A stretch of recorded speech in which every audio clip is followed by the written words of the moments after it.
জো বাইডেনের দিন শেষ, ডোনাল্ড ট্রাম্পের দিন শুরু বাংলাদেশ।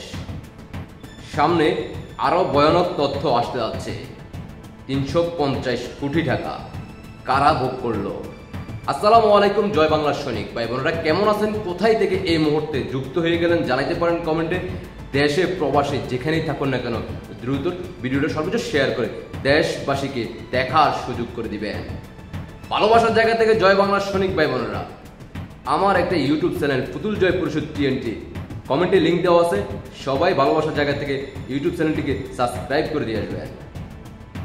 আপনারা ইতিমধ্যে কিন্তু জেনে গেছেন, বাংলাদেশে যেখানে মাননীয় প্রধানমন্ত্রী শেখ হাসিনা গত 15-16 বছর বিশ্বের বিভিন্ন স্থান থেকে টাকা এনে বাংলাদেশকে কিভাবে ডিজিটাল করা যায়, বাংলাদেশকে কিভাবে উন্নত একটা রাষ্ট্র উপহার দেওয়া যায়, বাংলাদেশের সাধারণ জনগণের ভাগ্য কিভাবে পরিবর্তন করা যায়, সেটা তিনি গত 15 থেকে 16 বছরে উন্নয়ন করে বাংলাদেশের সাধারণ জনগণকে দেখাইছে।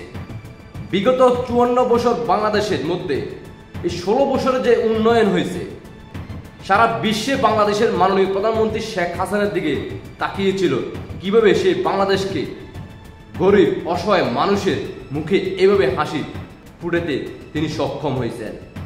ইতিমধ্যে আপনারা জানেন, জো বাইডেনের সেই গোপন মিশন যেটা ছিল বাংলাদেশের সাধারণ জনগণকে কিভাবে এই দুনিয়া থেকে বিদায় করা যায়, আর এই বাংলাদেশের যে সম্পদ, বাংলাদেশের যে মাননীয় প্রধানমন্ত্রী শেখ হাসিনা উন্নয়ন করছে, সেগুলো কিভাবে ধ্বংস করা যায় তার জন্য ৩৫০ কোটি টাকা কিন্তু বাংলাদেশের এই উপদেষ্টা আসিফ নজরুল সহ ডক্টর সুদি ইউনুস, যারা নাহিদ, সার্জিস, কালাম আগুন থেকে শুরু করে 50 থেকে 60 জনে এই টাকা তারা নিয়ে যায়।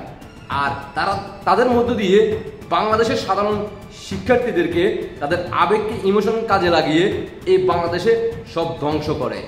জ্বালাও পোড়া থেকে শুরু করে ভাঙচুর, প্রত্যেকটা গার্মেন্টস শিল্প কারখানাগুলোকে তারা ধ্বংস করে দেয়, আগুন দিয়ে পুড়িয়ে দেওয়া হয়। ইতিমধ্যে আপনারা জানেন, বাংলাদেশে এই ৩৫০ কোটি টাকা গোপন সূত্রে জানা যায়, ৩৫০ কোটি টাকার মধ্যে 11 জন 10 কোটি টাকা করে নিয়ে যায়। আর বাকি টাকাটা কিছু সাংবাদিক, কিছু সোশ্যাল মিডিয়ার সেলিব্রিটি, কিছু ছাত্রদের সমন্বয়কেরা, টোটাল 61 থেকে 65 জন তারা এই টাকা তারা উপভোগ করে, তারা বন্টন করে তারা নিয়ে যায়। আপনারা কিছুদিনের মধ্যে ডোনাল্ড ট্রাম্প সেটা তদন্ত রিপোর্টের মাধ্যমে সেটা প্রকাশ করবে, বাংলাদেশে কারা এই ৩৫০ কোটি টাকা তারা বন্টন করে, কারা কারা এই ৩৫০ কোটি টাকা পায়। সত্য কখনো গোপন থাকে না। এই বাংলাদেশে 5 জুলাই আগস্ট থেকে এ পর্যন্ত সাধারণ মানুষদেরকে যেভাবে এই দুনিয়া থেকে বিদায় করে, বাংলাদেশের 5000 পুলিশকে তারা এই দুনিয়া থেকে বিদায় করে, বাংলাদেশে অগণিত থানাগুলো তারা লুটপাট করে, জ্বালা পোড়া করে, ভাঙচুর করে, বাংলাদেশের শিল্প কারখানাগুলা তারা ধ্বংস করে, জ্বালাও পোড়া করে। ইতিমধ্যে আপনারা জানেন, মাননীয় প্রধানমন্ত্রী শেখ হাসিনার ক্ষমতা থাকার সময় দেশের উন্নয়নের কাজে ব্যস্ত ছিলেন। আর জো বাইডেনের নেতৃত্বে বাংলাদেশে কিছু রাজাকার, যারা বাংলাদেশকে ধারণ করে না, যারা পাকিস্তানকে ধারণ করে, তারা ওই টাকা আত্মসাৎ করে গোপনে। আর যেহেতু এখন জো বাইডেন শেষ, ডোনাল্ড ট্রাম্প আইসে কিন্তু আপনাদের কাছে প্রকাশ করে দিচ্ছে বাংলাদেশে কারা এই জুলাই আগস্টের পিছনে কারা ছিল, কারা টাকাগুলো নিয়ে আসছে, বাংলাদেশে মানুষদেরকে বিভ্রান্ত করে তারা সফল করে আর এই বাংলাদেশকে ধ্বংস করে। ডোনাল্ড ট্রাম্পই কিন্তু প্রকাশ করতে যাচ্ছে ডক্টর সুদি ইউনুসের নেতৃত্বে বাংলাদেশের আসিফ নজরুল, নাহিদ, সার্জিস আলম থেকে সমন্বয়ক 61 থেকে 65 জনের মধ্যে তারা এই টাকাটা বন্টন করে। আর অন্যদিকে সাধারণ ছাত্রছাত্রীরা যারা আহত, চিকিৎসার জন্য চিকিৎসা করতে পারতেছে না, তাদেরকে এই টাকা থেকে বঞ্চিত করে। তারপরেও তারা এত টাকা পাওয়ার পরেও আজকে সে বন্যার টাকাও তারা কিন্তু মানুষদেরকে দেয় নাই, মানুষের সাহায্যের টাকাগুলো তারা ভোগ করে।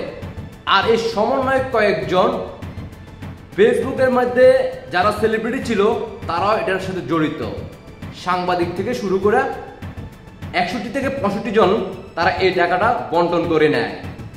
আর তাদের ফাঁদে বাংলাদেশের সাধারণ জনগণ পড়ে যায়। আর তাদের ইমোশন কাজে লাগিয়ে বাংলাদেশ থেকে মাননীয় প্রধানমন্ত্রী শেখ হাসিনাকে বাধ্য করে দেশ ত্যাগ করার জন্য। আর জুলাই আগস্ট থেকে এ পর্যন্ত বাংলাদেশে যে ক্ষতি হয়েছে সেটা বিগত 54 বছরে কখনোই এমন ক্ষতি হয় নাই, সেটা সাধারণ জনগণ কিন্তু ইতিমধ্যে বুঝতে পারছে। তাই আপনাদের দৃষ্টি আকর্ষণ করে বলবো, যারা এখনো সমন্বয়কদের ফাঁদে আপনারা ডাকে আপনারা রাজপথে যাচ্ছেন, আপনাদের বিবেককে প্রশ্ন করে ভবিষ্যতে বাংলাদেশ কি হতে যাচ্ছে, কাদের হাতে আপনারা তুলে দিচ্ছেন। আর এই পাকিস্তানি জিন্নাতের বংশের রাজাকাররা, জঙ্গি, ইতিমধ্যে আপনারা দেখতেছেন সারা বাংলাদেশে তারা কি ধরনের তাণ্ডব চালাচ্ছে। যারা এখনো বোঝেন নাই তাদের দৃষ্টি আকর্ষণ করব, আপনাদের বিবেককে প্রশ্ন করে। এটা বাংলাদেশের সাংবাদিক, বাংলাদেশের মিডিয়া তথ্যগুলো প্রকাশ করতেছে না, এটা আমেরিকার মিডিয়াতে আপনারা ইতিমধ্যে আপনারা জানেন প্রকাশ হচ্ছে। সম্পূর্ণভাবে আপনারা নিজের জায়গা থেকে নিজেকে প্রশ্ন করেন। আপনারা যদি সত্যিকারে বাংলাদেশকে ভালোবেসে থাকেন তাহলে রুখে দাঁড়ান এই জিন্নাতের বংশের বিরুদ্ধে, রুখে দাঁড়ান ডক্টর সুধী ইউনূসের বিরুদ্ধে, রুখে দাঁড়ান আসিফ নজরুল রাজাকার বংশের সেই মির্জাফরদের বিরুদ্ধে, যারা বুকে ধারণ করে বাংলাদেশ না, তারা ধারণ করে পাকিস্তানকে। আপনারা জানেন জুলাই আগস্ট থেকে শুরু করে এ পর্যন্ত যারা ছিল আমাদের প্রধান শত্রু, সে 71-এ আমরা দেশ স্বাধীন করি, তারা ওদের সাথে হাত মিলায় আর তারাই ওদেরকে বাবা মনে করে। এ বাংলার মাটিতে বাংলাদেশে মাননীয় প্রধানমন্ত্রী শেখ হাসিনার নেতৃত্বে আবারও মুক্ত হবে, পাকিস্তান জিন্নাতের হাত থেকে রক্ষা করবে। জয় বাংলার সৈনিকেরা, 71-এর সৈনিকেরা, মুক্তিযুদ্ধের সৈনিকেরা সবাই ঐক্যবদ্ধ হয়ে সাধারণ জনগণ সহ আমরা আবারও এই বাংলার মাটি থেকে পাকিস্তানি সন্তানদেরকে বিদায় করব। তাই সবাইকে জানাবো, আপনারা আপনাদের জায়গা থেকে যার জায়গা থেকে প্রতিবাদ করুন, প্রস্তুত থাকুন, বাংলাদেশকে রক্ষা করার জন্য সবাই এগিয়ে আসুন। আর যারা এখনো আপনারা স্বপ্ন দেখতেছেন, এখনো তাদের ডাকে সাড়া দিচ্ছেন, আমরা ধরে নেব ভবিষ্যতে আপনারা তাদের সাথে যুক্ত। আশা করি সবাই বুঝতে পারছেন। সবাইকে অসংখ্য ধন্যবাদ। দেশবাসীকে দেখার সুযোগ করে দিবেন সর্বোচ্চ শেয়ার করে। জয় বাংলার সৈনিক ভাই বোনরা কেমন আছেন, কোথায় থেকে এই মুহূর্তে আপনারা দেখেই ফেলছেন অলরেডি, জানাইতে পারেন কমেন্টে। প্রবাসে দেশে যেখানে থাকুন না কেন জানাইতে পারেন আপনাদের ব্যক্তিগত মতামত। জয় বাংলা, জয় বঙ্গবন্ধু। শেখ হাসিনার বিজয় আসবে ইনশাআল্লাহ।